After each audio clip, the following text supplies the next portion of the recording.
Zawsze jestem przekonana, że rzeczy, które planuję zrobić, będą super. Potem życie weryfikuje moje plany i bywa różnie. Czasami wychodzi kiepsko, innym razem w miarę, a bywają takie przypadki, że praca w ogóle nie jest podobna do tego, co zaplanowałam.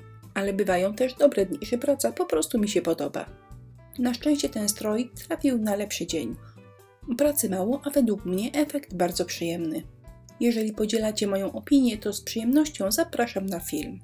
Bombka ze sklejki Fi 14 cm. Akrylowy medalion 11 cm.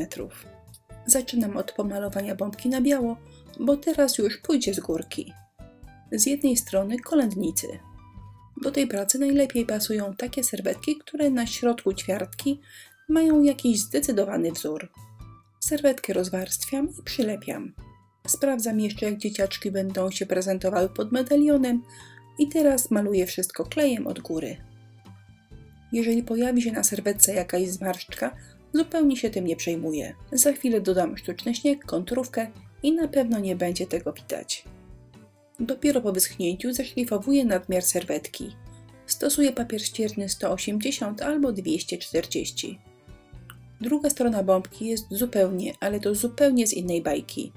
Pomyślałam, i co z tego? Przecież nikt mi nie będzie mówił, jak mam żyć. No i przykleiłam jelonki.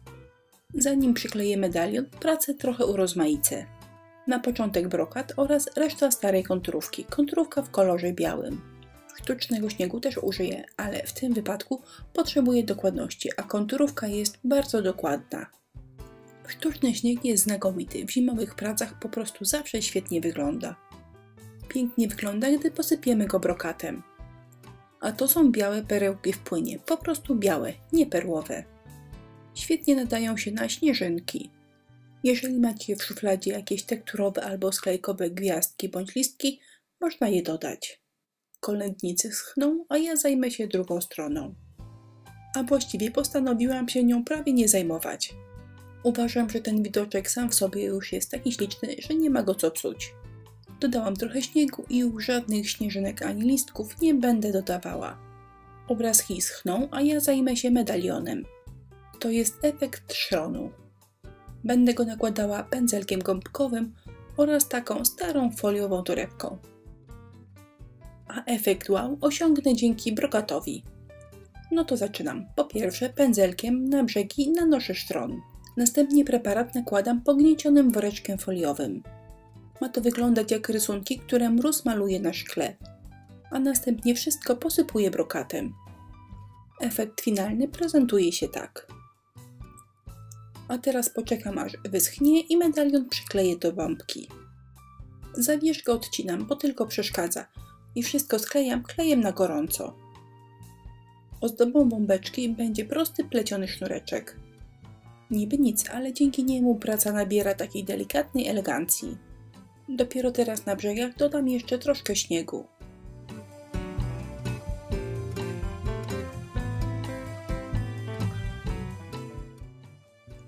Po przytwierdzeniu zewnętrznej warstwy sznurka oraz doklejeniu kokardek bombeczka jest gotowa.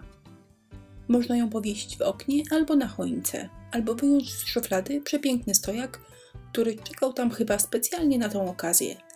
Ten stojaczek sam w sobie już jest bardzo fajny, ale bardzo mnie korciło, żeby coś jeszcze pokombinować. Te gwiazdki aż się proszą, żeby je troszkę upiększyć. Srebrna konturówka brokatowa i jedziemy. Kilka minut pracy, a nasz stojaczek zaczyna wyglądać jak $1 000 000. Ale możliwa także jest jego subtelniejsza wersja. To jest konturówka bezbarwna. Poprawiłam nią gwiazdki, a następnie posypałam brokatem. To jest bardzo delikatny efekt i niestety w kamerze wygląda trochę słabo. Za chwilę klejem na gorąco przykleję bombkę do tego stojaczka. Ale zanim to zrobię, to zobaczcie, bombka gotowa prezentuje się tak. Sama nie wiem co lepsze, kolędnicy czy jelonki. Dam sobie jeszcze chwilę czasu, skleję wszystko do kupy i za chwilę zaprezentuję gotowy stroik. Tada! I wszystko sklejone razem prezentuje się tak. Ja już wiem, w moim rankingu wygrały jelonki. Mam nadzieję, że pomysł także Wam się spodoba. Listę produktów, których użyłam w tym filmie, zamieściłam w jego opisie. Dziękuję za uwagę, zapraszam do naszego sklepu i na inspirello.pl.